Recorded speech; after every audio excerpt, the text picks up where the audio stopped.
Hello and welcome to yet another weekly update on the performance of my 8 kilowatt solar generator. Once you get your design calculations right, everything just goes smoothly.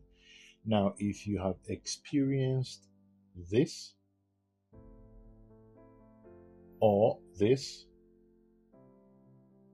or this, then you need to stick to this channel so I can bring you how to design your solar system correctly so you don't experience these failures. These failures are real and a lot of people go through them.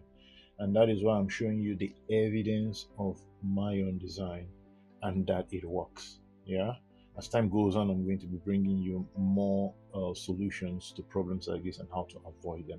Once you have your design calculations done correctly, you're not going to have this problem at all.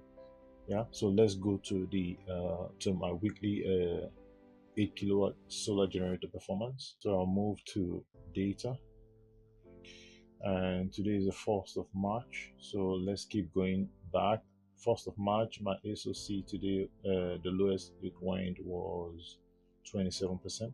So let's go.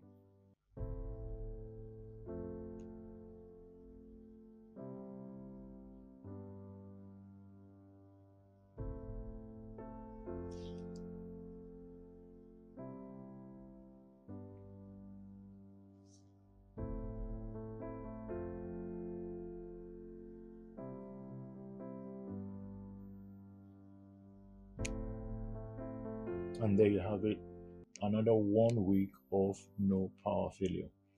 The inverter is running very well, the whole system is running very well. I have no power outage and I live in Africa. Yeah, so once you get the design calculations done correctly, you are not going to have any problems whatsoever with your solar system. Solar system has failed a lot of people, but I believe strongly that it is because they have not done the right calculation. Yeah, they've not done the right calculation and they disregarded their calculation and then they just kept overloading the system. Thank you.